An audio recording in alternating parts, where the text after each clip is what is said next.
بسم الله الرحمن الرحيم.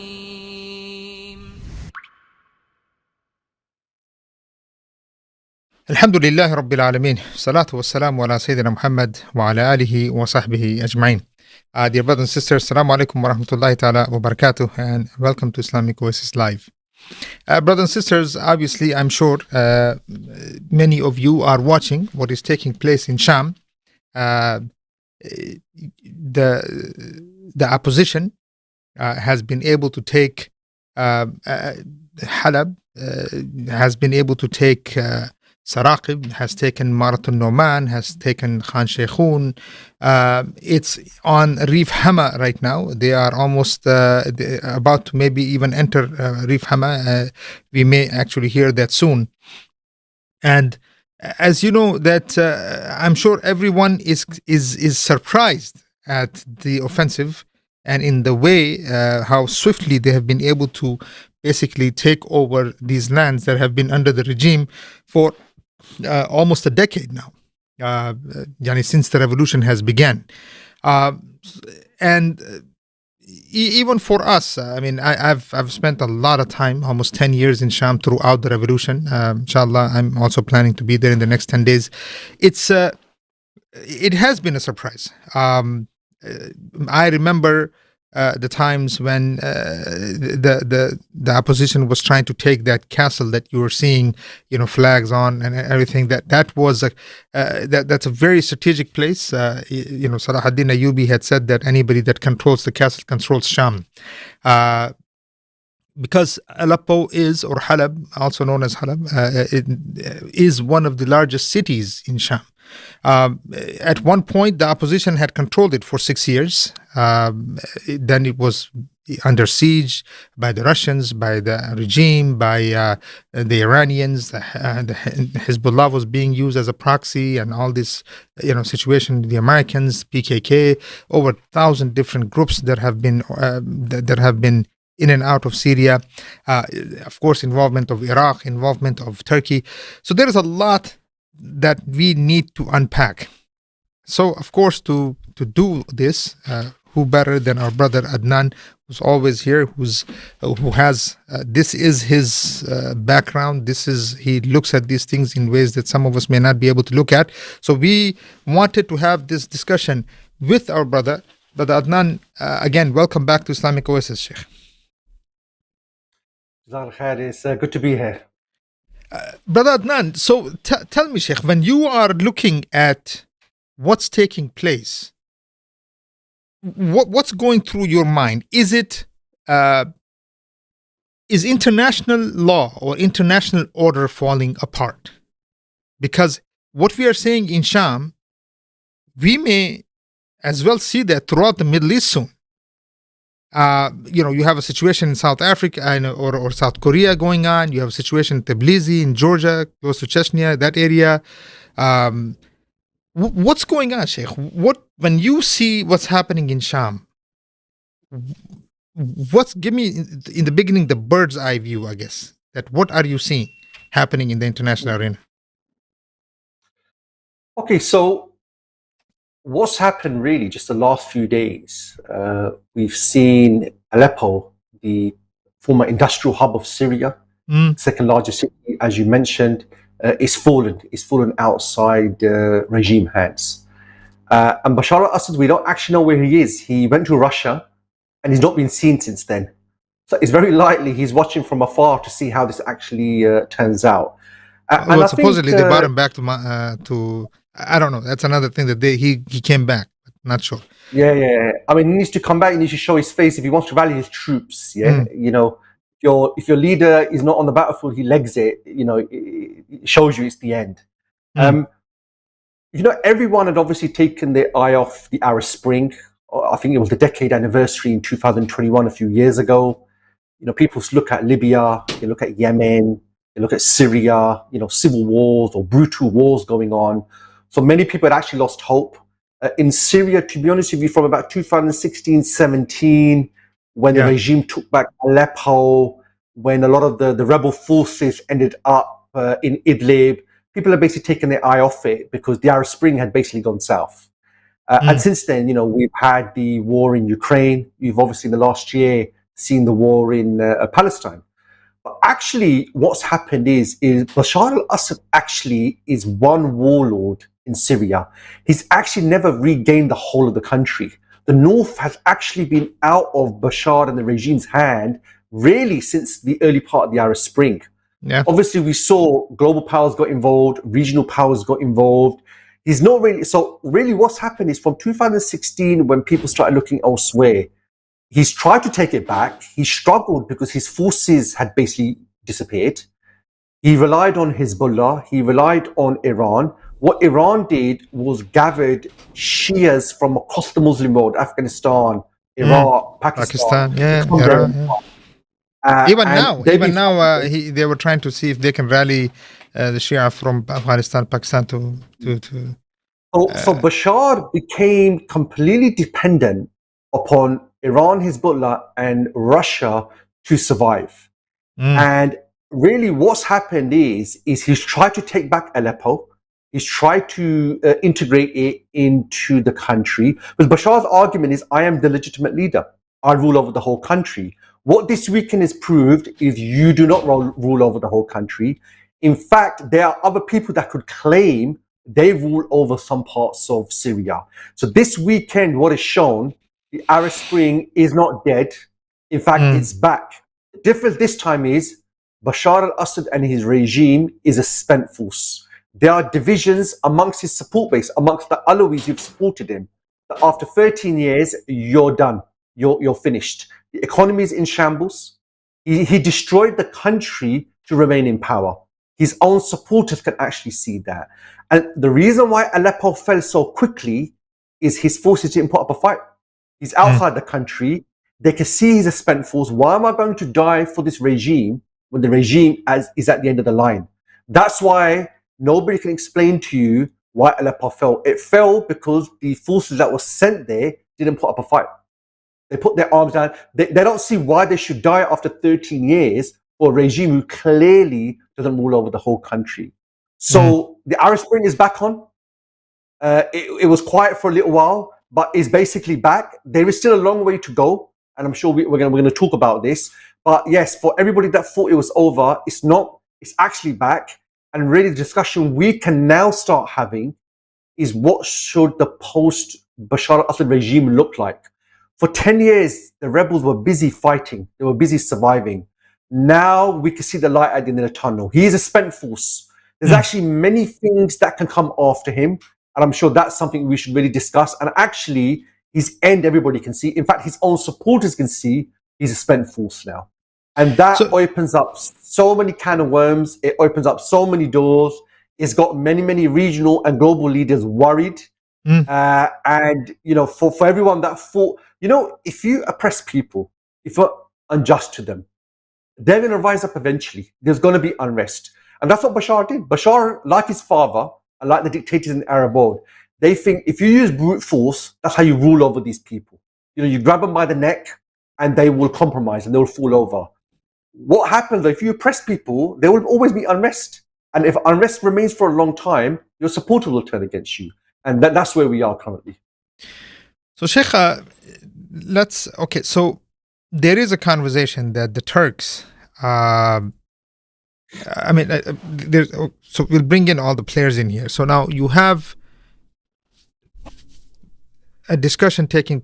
Okay, so you have Deir ez-Zor area. You have Raqqa, Deir ez-Zor, basically the areas that are controlled by the PKK, which is completely American. Deir ez-Zor is where all the oil is. Raqqa is basically the border to Iraq. That's been under the Kurds for the longest time, basically the Americans. If the rebels, they take Damascus, because if you're in Hama, which means you're already, M5 is already kind of in their hand, but Hama also has a very, it has very powerful military base there, which I think they are targeting. Basically, when that happens, people in Hama are saying the moment you take Homs, they will rise up themselves. So two questions for you. One, we are seeing the people themselves rise up. It's not just the rebels, that the rebels are,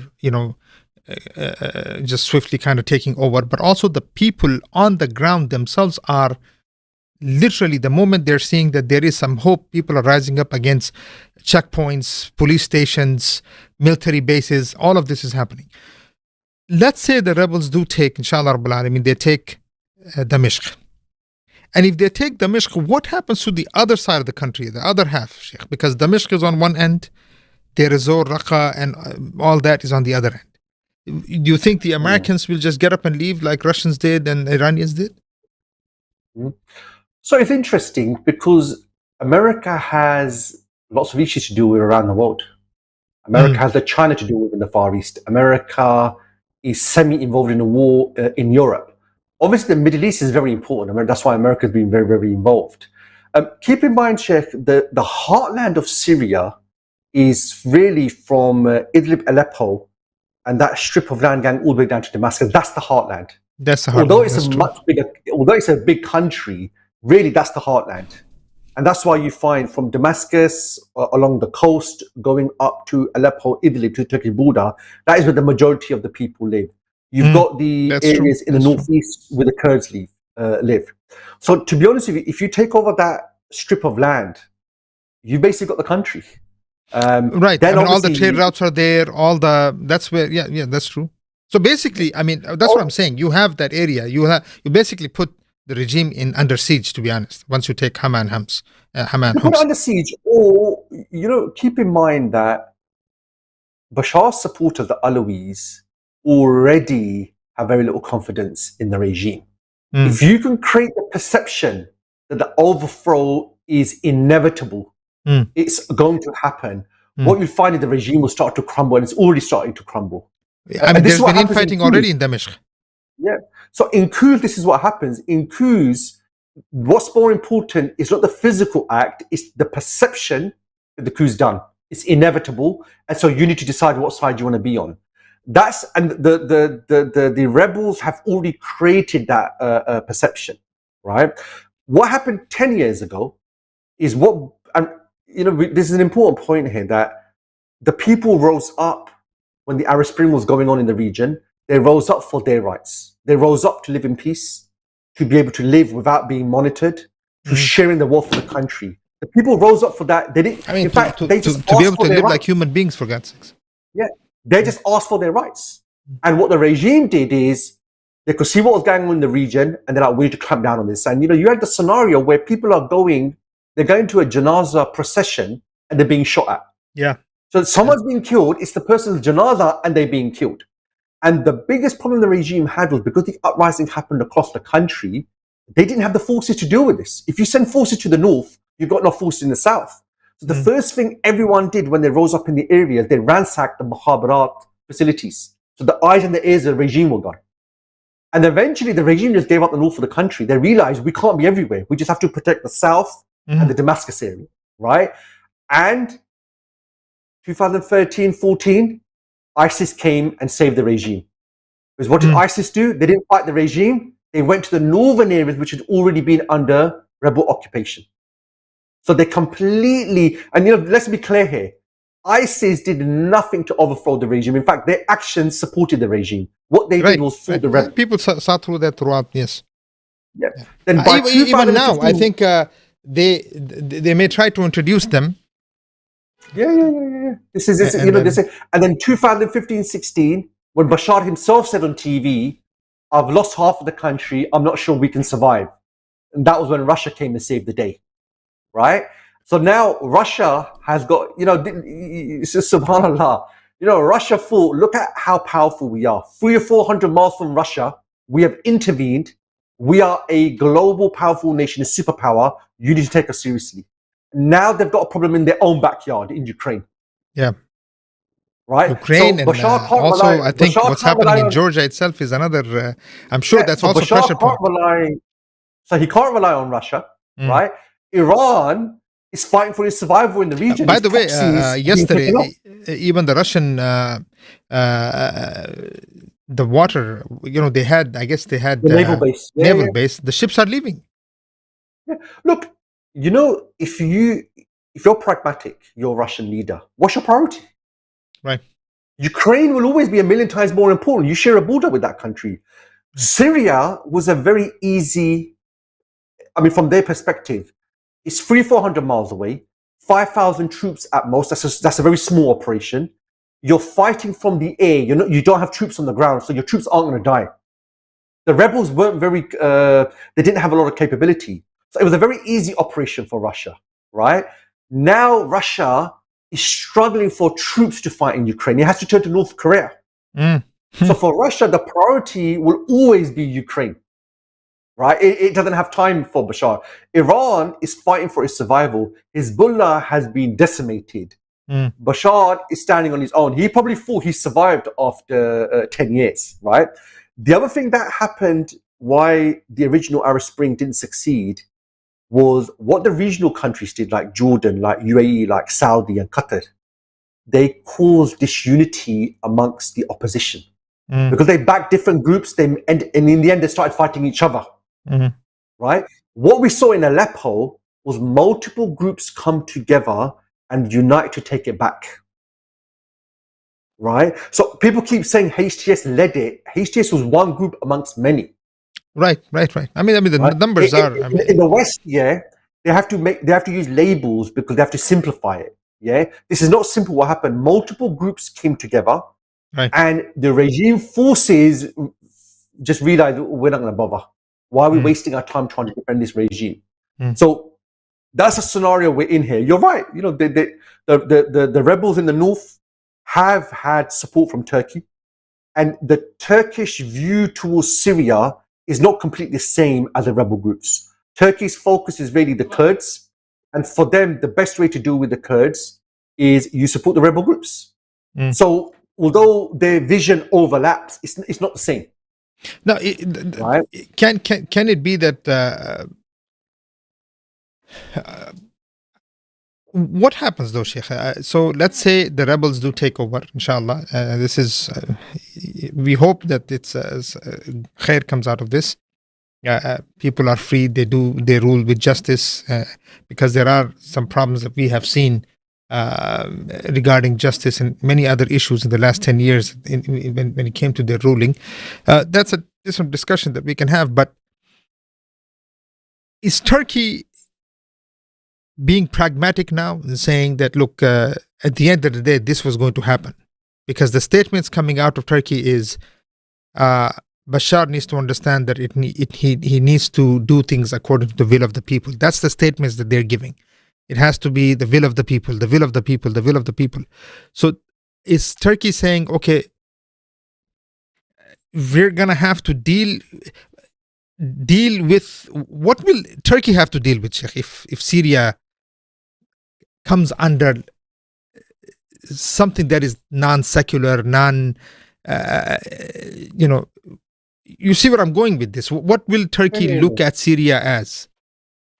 I mean, can Syria become a problem for them later? No, so Turkey's always had a difficult relationship with Syria. In the past, Syria had ambitions for the region, and that border between Turkey and Syria has been problematic in the past. I think they even mined a large chunk of that border because of the problems. And with the Kurds there as well, the Turkish view toward this war is very narrow how they look at it. They look at the border, they look at the Kurds. However, Turkey has been working, funding, supporting all the rebel groups in the northern area. So it knows them. That's so true. These rebels come to power. Everything they've been funding, yes. If these rebels come to power, Turkey already has a relationship with them. Turkey knows who they are. Turkey's actually been working with them. So this is not, if they overthrow the regime, it's not, oh my something God, new. Who's in power? We don't know who they are. They know who they are. Okay? They know who they are. However, look, Erdogan's vision and his goals, they're quite narrow. He doesn't have grand aims for the Middle East. What he has is grand aims for himself, that I am this very strong leader and you should follow what I say. And he sprinkles that with some Islam. We've seen the last year what his vision really is. Look at Palestine. Where is he? Erdogan built his career on supporting Palestine. When the people needed him, when they needed him to stop talking and start deliver, he just continued talking. So that shows you how Erdogan views this. Erdogan, despite his grand claims, his claims don't go very far, right? However, Turkey shares a border with Syria, so what happens along the other side of the border matters. There is the other possibility that Syria gets split. You've got the Kurdish area, you've got the northern areas. This is what I was asking. I mean, the American vision to split Syria in three may not happen, but two still looks possible, Sheikh. Yeah, so look, for the US, this is, for a long time, they look at the Middle East and the countries they see, this was the British-French creation during the Sykes-Picot Agreement in World War One. So for them, America, some of the states, the borders, they don't really suit them.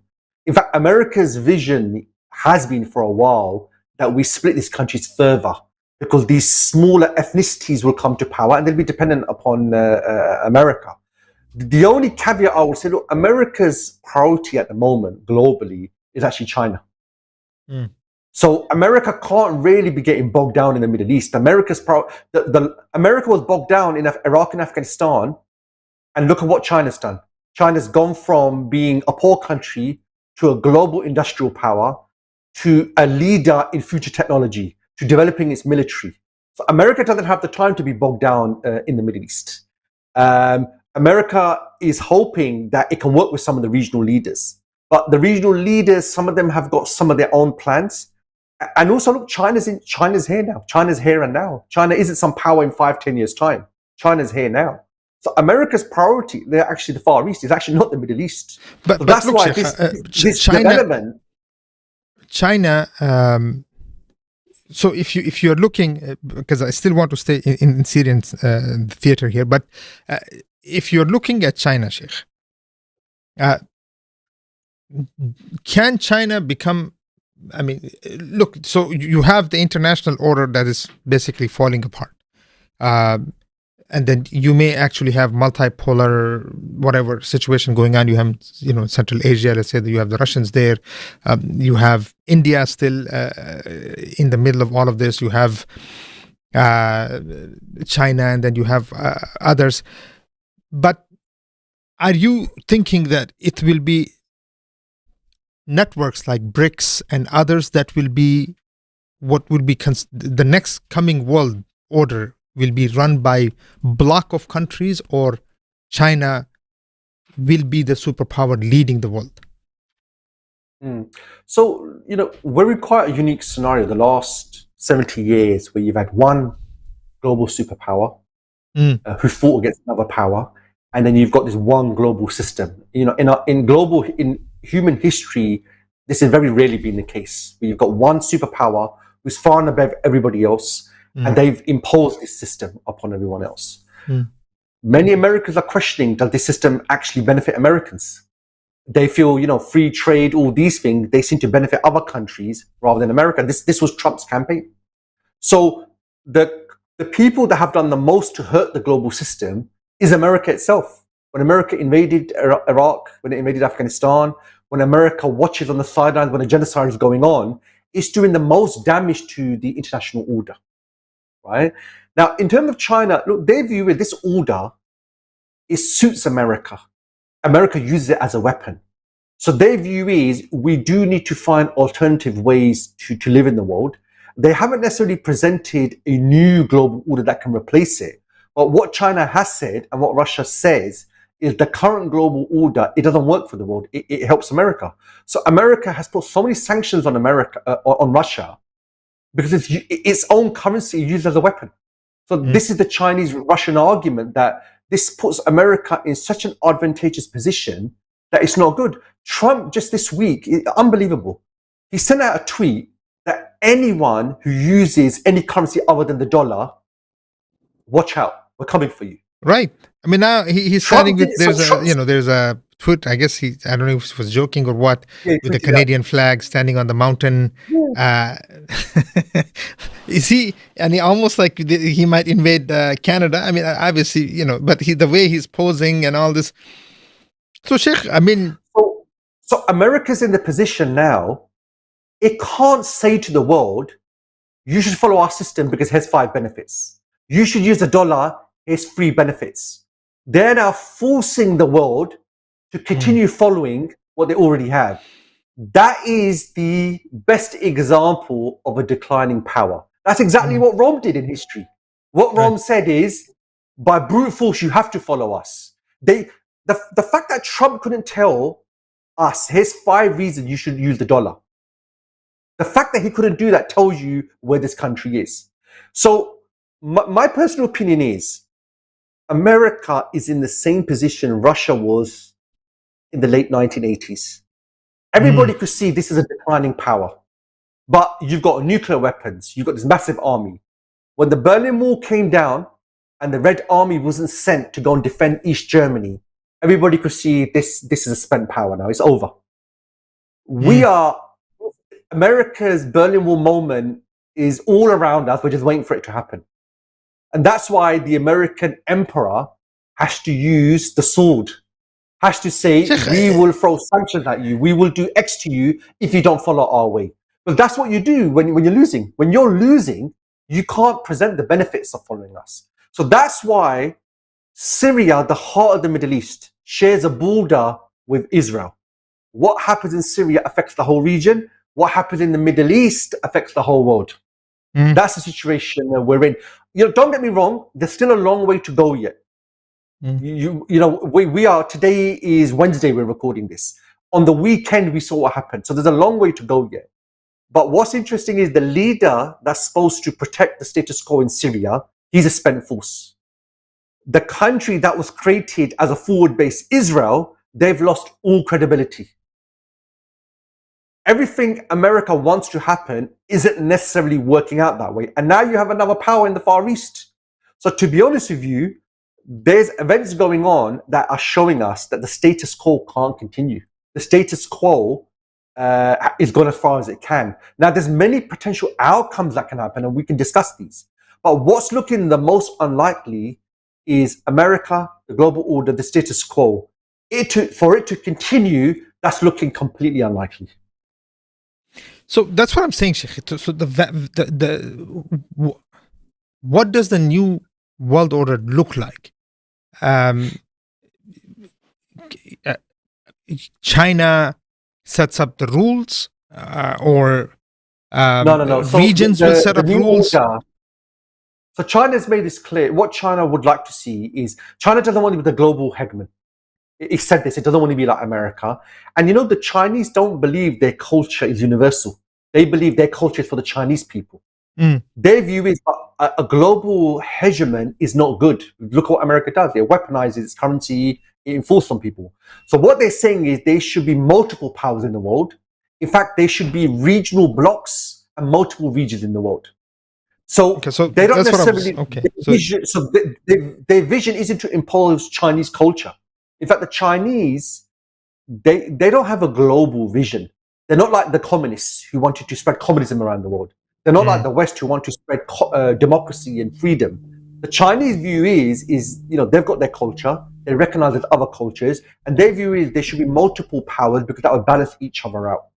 That's their vision. So their vision is not ideological. Their vision is objective based, which is there should be multiple powers.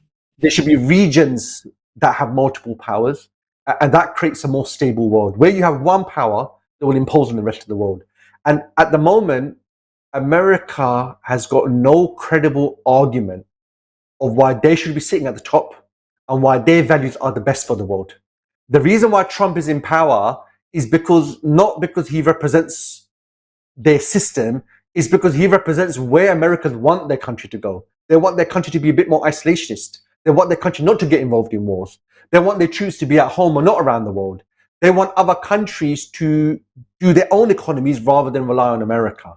So China doesn't have a vision like America has. And also China's not hegemonic. China's view isn't let's control the whole world. That's not their vision. Their vision is there is a global power, and that global power is a big problem. Sheikh, so let's come back a little bit here to Sham. I mean, you have Jordanian government, you have Lebanon. If you were running now the show, you are the head of the rebels. How do you deal with Jordan? What do you do with Lebanon? I mean, Because let's say if they take Dar'a, for instance. Dar'a is also huge, and if they take that's the Jordanian border. So are you sensing that anything is possible in Jordan, and if yani to the so-called Kingdom of Jordan? Look, the reason why the Arab Spring, this revolution happened in the Arab world, you wouldn't have a revolution if people were happy. If people were happy with their rulers, if they were happy with the economic situation, you wouldn't have had a revolution. We wouldn't be talking about this concept of Arab Spring. The reason why we're talking about the Arab Spring is because these revolutions happen in the Arab world. There is discontent. People are not happy. People believe the leaders don't represent them. So that's why whether it's Jordan, whether it's the Gulf countries, whether it's Saudi, whether it's the north of the Arab world, there's discontent because the rulers don't represent them. So that's why if Syria falls, what people will think is we need to do the same thing. We need to remove our leaders. When the Jordanian leaders are throwing into prison a politician who secretly smuggled and gave weapons to Gaza. Right. That tells you that our leaders, they're over here completely opposite to where the sentiment of the Ummah is.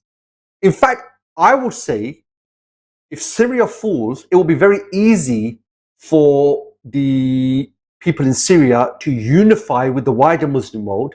But the wider Muslim world aren't exactly lapping up their leaders, are they? In fact, since the last Arab Spring, Sheikh, I would say the discontent has spread further. In Iran, the people aren't happy with the leadership. Right. In Iran, we've had uprising after uprising. In Algeria, you've got it in Sudan, in Bangladesh, in Pakistan. Which country in the Muslim world are people satisfied with the political system, with their leaders? None of them are. Actually, you'd find even Sunni, Shia, and different sects, we are more united against our leaders than we're disunited. The Iranians aren't exactly lapping up their leadership. That's why you keep having protests in that country. So actually, this is actually quite a unique moment. So even I remember you were talking about even the legitimacy that the so-called mullahs they had in Iran. Even that they don't have any much left with what they have done with Israel. You speak to any Iranian, they've got nothing good to say about their leadership. People have seen through it.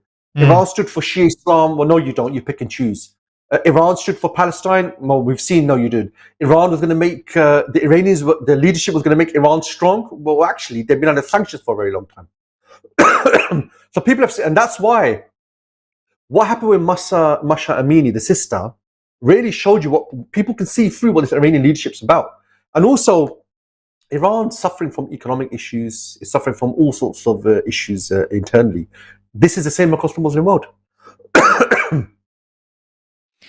Sheikh, so okay, let's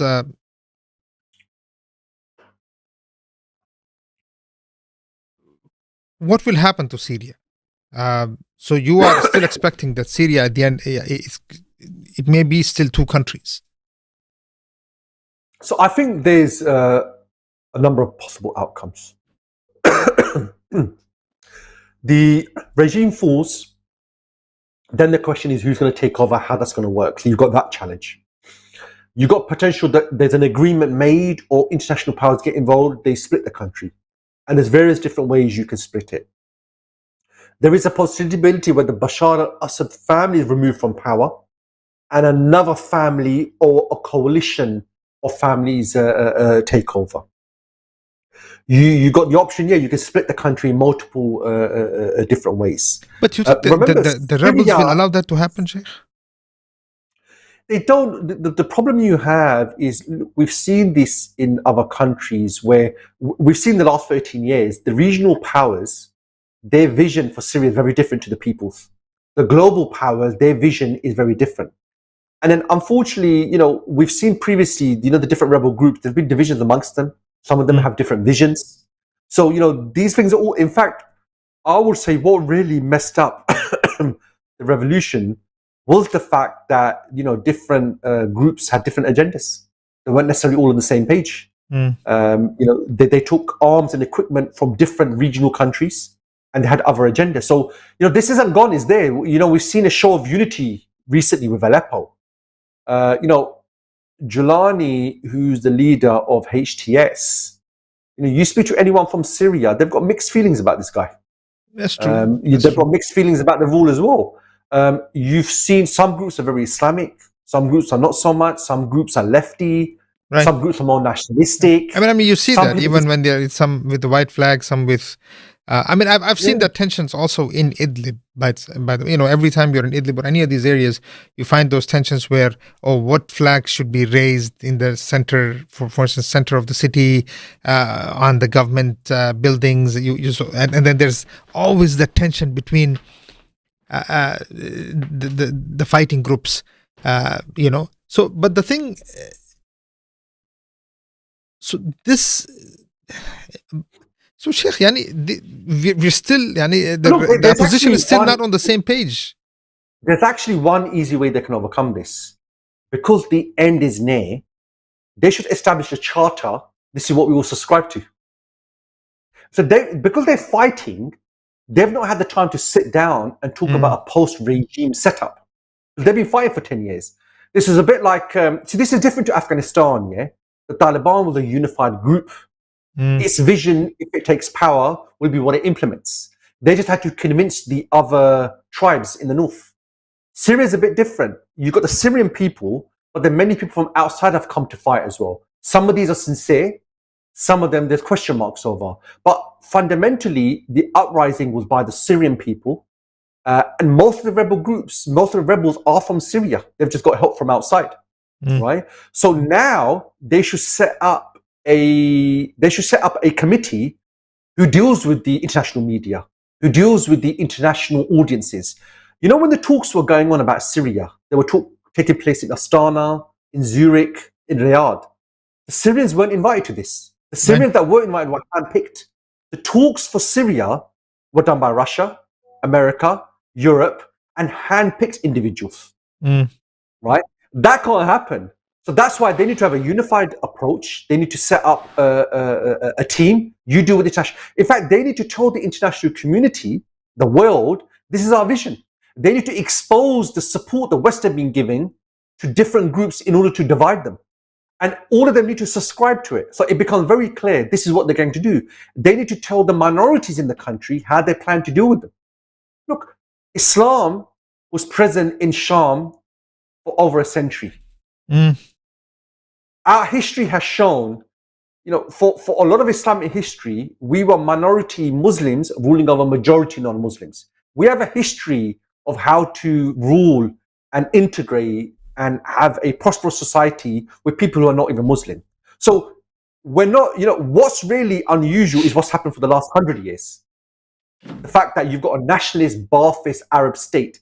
For most of the history, it wasn't there. For most of history, it was part of Islam, it was part of Sham. In fact, this Syrian border, Lebanon didn't exist in history. This was something drawn up less than 100 years ago. 1940. So really, what these rebels are doing is getting rid of the artificial construct we've had for the last 100 years.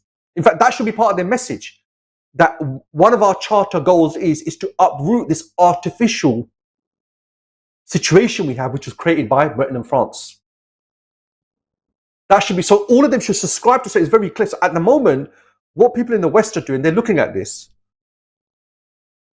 and they're seeing Islamists, jihadists, extremists, and they're going to get labeled. So they should have a person who deals with international media. They should have a committee that deals with the international audience, the other governments. Everything should go through them. Now they should start talking and presenting what the post-regime setup will be. They couldn't do that for the last 10 years. They were busy fighting. Now they can, and they can have these discussions with them. In fact, they should even get Muslims around the world involved in this, who've got the bandwidth to actually do it. If they start doing that, this is something very unique, is very different. Otherwise, what the West will do, let's support Bashar because he's fighting terrorists. Because these are extremists and Syria has a border with Israel, we have to intervene. Yeah? But I still wouldn't worry because America's intervention, we saw what they do. They don't do anything. In fact, they end up leaving after a decade or two. So that's where we are now. We're in a situation we can start talking what the post setup should look like. And this discussion takes place where confidence in the West, confidence in democracy, confidence in Western politicians is rock bottom. In the West, they are looking out for what else is there. Surely the best we've got isn't Trump, isn't Marine Le Pen in France, isn't, you know, these right-wingers or these Instagram politicians who have got no clue about strategy. Even they're looking out for it. Surely there's got to be something else. And that's what Syria should really be the starting point for. SubhanAllah, Sheikh, there is, so now, Sheikh, now you look at, okay, so what would be the effects on Turkey if, I mean, see, the thing I guess I'm struggling with here is that I'm trying to figure out, okay, what does the day after look like in Syria? I guess because we still are not sure. I mean, are we looking at another secular Syria? Are we looking at some democratic, whatever Syria? As far as what it will be called, how the setup will be. In your understanding, the setup will be something to that effect, a little bit of Islam with a little bit of. Is that what you're expecting in Syria in the coming days? So, if the regime's overthrown, if you look, it's been a secularist nation for a couple of decades. Right. That hasn't done any. 100 years now. It hasn't done any good for the people. It's been a nationalist state. What good has that done for the people? So, what can't happen is it's a different variation of the past. That's all been a failure. Arab nationalism didn't do anything for this country. Do you think that the rebels have? Are they seeing that? Can they? I mean, like you said, they're busy fighting for the last 10 years. This is the thing. The rebels have spent a lot of time. See that it cannot be same thing of the past again? So they need to. I mean, if you look at, even the Taliban, when they took power in 2021, even they recognized that some of the things they did in the 1990s maybe wasn't the best. Now the rebels have to look at the thing. Is the rebels are fighters. They can reach out to people across the world. They can reach out to sincere Muslims. They can reach out to people in Syria who've got an understanding of this. But what they can't do is it's just a different variation of what was there before. Then what was the point for the last 12 years? What was the point of fighting the regime? And really what you've done is kept everything apart from the one man, Bashar himself. You keep the same system, same institution, which have shown to be failures. See, because look, Sheikh, okay. So when I'm looking at the map, you have Iraq on one side, which is completely still unstable. This could be a very big deal also inside Iraq that we can push the US out of this place. Seeing what they're seeing in Syria, that all it takes is a determined group that finally decides enough is enough. I mean, we've just had enough of oppression, enough of colonial setup, whole infrastructure. And then you have Turkey in the north. And then you have Lebanon and all this, and Jordan and all.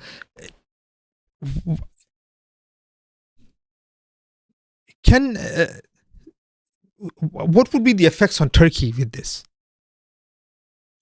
So this will go a couple of ways. The secular Turks may look at this as a big problem. You've now got this, Islamist regime. The sincere Muslims will see, if they see Islam there, they will see that's something they believe in already. Keep in mind, the north of Syria used to be part of Turkey historically.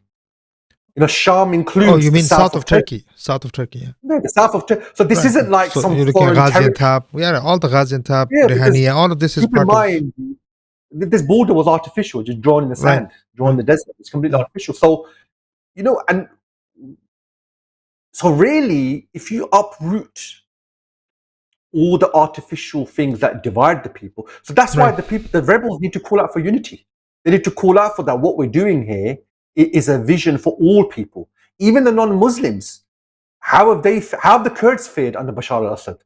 Bashar only got interested in the Kurds in the north because he thought, how do I defend myself against this uprising? Oh, I'm now pro-Kurdish. We need to fight together. These Sunnis are going to come after you as well, right? The reality is, look, the Arab Spring, most countries where the Arab Spring happened were Sunni countries. So this has got nothing to do with him being Alawi. This is the fact that he's a brutal dictator. When they overthrew Gaddafi killed like his own people. What was Mubarak doing? What was Ali Abdul Saleh doing in Yemen?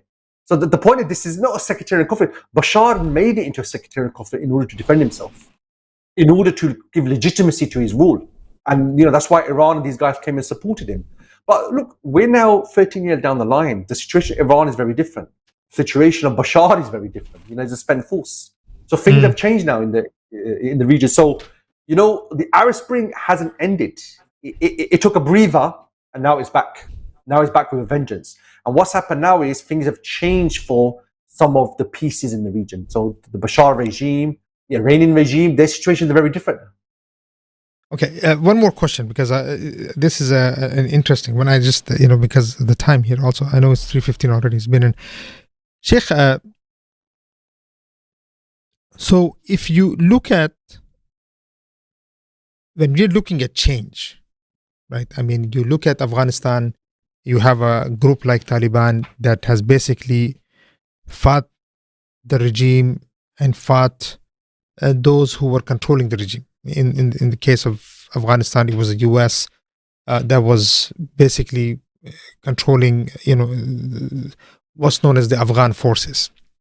So they had to figure out how to fight the Afghan forces, and that meant America did not have any pawns to play with. So at the end, it just leaves, or it gets sick of putting in money that's going nowhere and just emptying the coffers. When you're looking at Syria, I mean, it's almost the same way, where you're finding a rebel group that's fighting the regime that is being supported by foreign powers. This could happen in Egypt. That Egypt's. So I mean, I guess what I'm asking is, when you're looking at change, is this now the methodology of? Is this what they are? Anyone looking at this region on the map saying, looks like this is the way to move forward? Is that the people themselves will just have to create a rebellion against their governments that they know are run by foreign powers? So, even a leader who depends upon a foreign power, what happens? He has to establish systems and structures and institutions to maintain that rule. So naturally, to bring change, you need to remove the institution, the structure, and the systems, and the power base. You need to do that.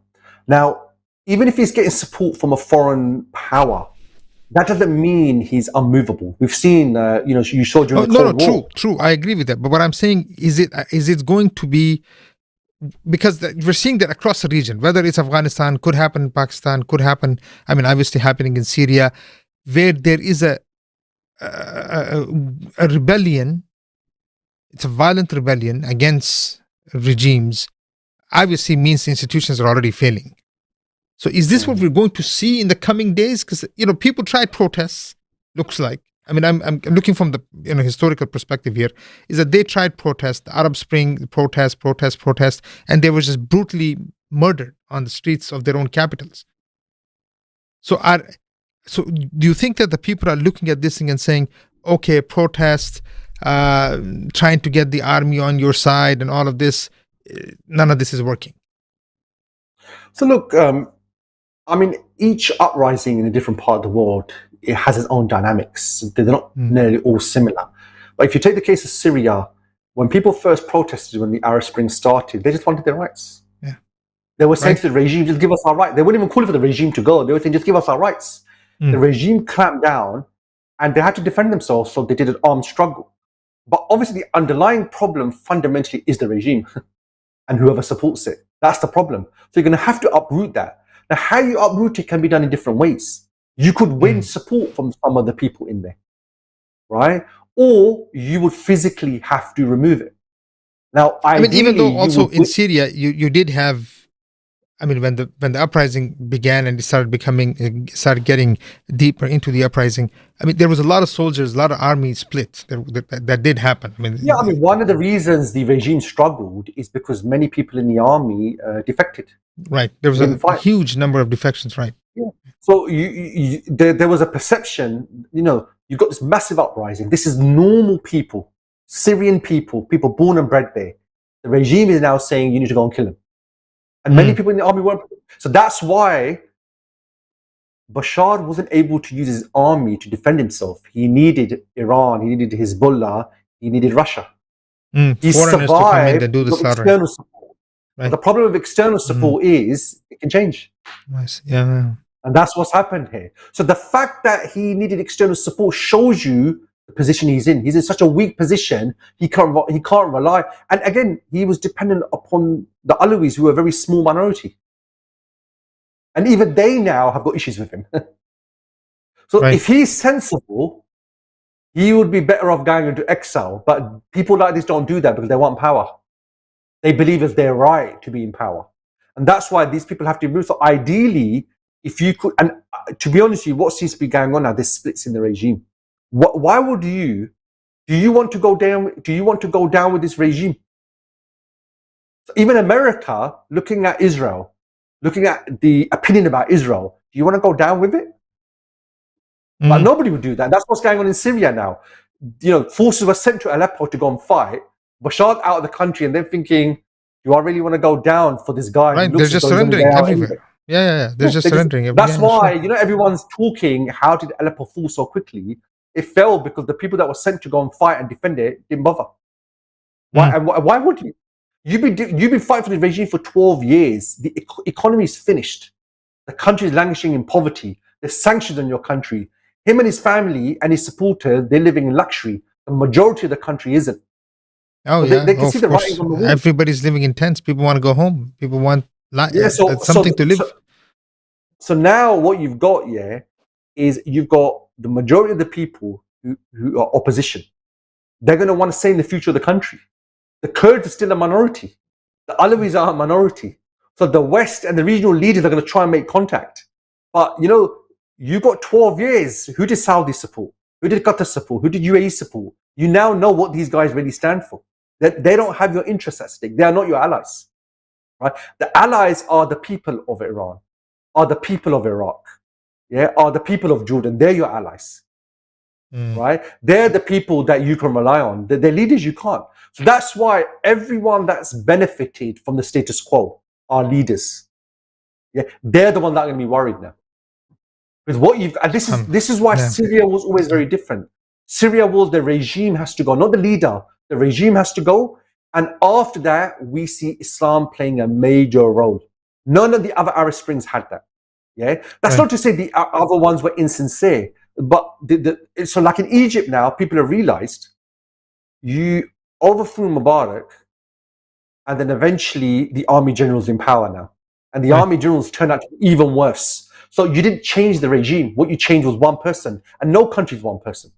Bashar didn't stay in power because he himself was capable. There's institutions, systems, and structures in place. All of that has to be uprooted. And all of the institutions can see now their days are numbered. SubhanAllah, so that's why it's very important we call them the rebels. They're really the opposition. It's important for them, they make clear what they plan to do. Here's our agenda. Here's our charter. Here's what we will subscribe to. Here's what we plan to do. Here's how we're going to do it. And actually, they should start reaching out to people in the regime that, look, Bashar's finished. What side of history do you want to be on? That's the decision these guys are going to make. And we're there now. Look, I guess, in this case, I think they need to put together some type of a charter. Because, when it comes to Afghanistan, till today, they don't have a constitution. But because I guess they were a united force, they didn't really have to worry about us, But in this case, because there's so many different guys. Like in Afghanistan, you know what the Taliban stand for. You like them or hate them, you know what they stand for. And the fact, I remember all the tribes supported them to overthrow the regime and get rid of the Americans. Here, it's important. And also, this actually shows that you're planning. I should trust you. You thought about how to unite the country. Here's what you stand for. Here's what you're calling for. That's actually a positive thing. And like we've said, look, they've probably been thinking more about how to take a town, how to maintain a town, how to keep that regime hands. Now, actually, the end is near. They are dealing with almost 100 towns falling. So they are. There's been almost 100 towns. But Sheikh, let me ask you this final question. I know I keep saying that, but one more question here. And this question may be in the mind of a lot of people here. Do the rebels, do they need to be pragmatic at this point? So, look, they shouldn't be pragmatic. I mean, it depends. Let's break this down. I guess you can define pragmatic in many ways, what that means. Yeah. But so what they shouldn't do is compromise with the ultimate goal. The ultimate goal is the regime needs to go, and anyone that supports the regime, that needs to be removed as well. And the post setup, they need to agree on the general principles for it. That they shouldn't compromise on. If they compromise on that, what was the point of the last 13 years? That's true. And I think the Syrians, being in and out of Syria, I think they're very clear about these things. People have had enough of this regime. So the regime is gone. Even the West know. Yeah, people are sick and tired of this nonsense. Sentiments are there. The people want Islam involved. Even the West, even the State Department recognizes that. Right? They just disagree with it. They don't want it. They want to maintain the status quo. So the fact that they recognize that shows you where it is. And it's funny, they talk about self-determination, the people's rights. Right. I mean, we've seen all that already, yeah. This is where we are. And again, we are nearly 2 billion people in the world, Muslims. Mm. If they establish Islam, you've got support of 2 billion people around the world. Yeah? Those 2 billion people will put pressure on their leaders, you have to support this. That's the situation. So the people of Syria, I think they're about 20 million before the revolution. Yeah, they're probably less than that now. But about 23 million. There's probably around 18, 19, whatever. 6 million left the country. Another, would be that's true. So there are a few million people who form part of a 2 billion ummah. Mm. That's how they got to see it. And we're in a world today where it's in a flux. The global power, its future's in question. The global system is in question. So now is the time. Some people say, look, it's, because of what's going on in Palestine, this is maybe not the right time. No, this is the right time. This is a time where we need change, right? And we just can't continue with the status quo. Right. I mean, actually, if they are thinking about this is the time. What's happening in Palestine is because of the maintenance of status quo anyway. So now if their whole status quo is changing in the Middle East, that means change will also occur in Gaza. Inshallah, Sheikh. So so this is good. Hopefully, there are people watching this, and I really like what you presented as, I think this is the time the opposition needs to present some type of a charter to show a vision that they have to this revolution. I think they must have it. I mean, if not, it could create, actually the whole thing could fall into chaos if this is not done. Although we are seeing on the ground, as we observe, from different that so far it looks like they are working together, knowing that there has the vision is fall of the nizam. So with that, inshallah, Jazakallah khair, Brother Adnan. It's always a pleasure speaking to you. It's always something new that we learned from this. And I really hope that people who are involved are watching this, because this really, that's something that really needs to be done. If they're not thinking about it, they need to think about it. Jazakallah khair, Brother Adnan, inshallah. And brothers and sisters, so please watch what's happening on the ground. Syria is a very important region for the Muslims and also for the world. It's connected to Turkey and it's connected to Europe. Europe itself is in a situation by itself. You don't know what may happen in Europe in the coming days. The whole world is looking for a new, literally, system to work with. So very unique times, and we hope and pray that the Muslims are the ones who are guiding what can happen in the coming part of the century. Jazakumullah khairan. Assalamu alaikum wa rahmatullahi wa barakatuh.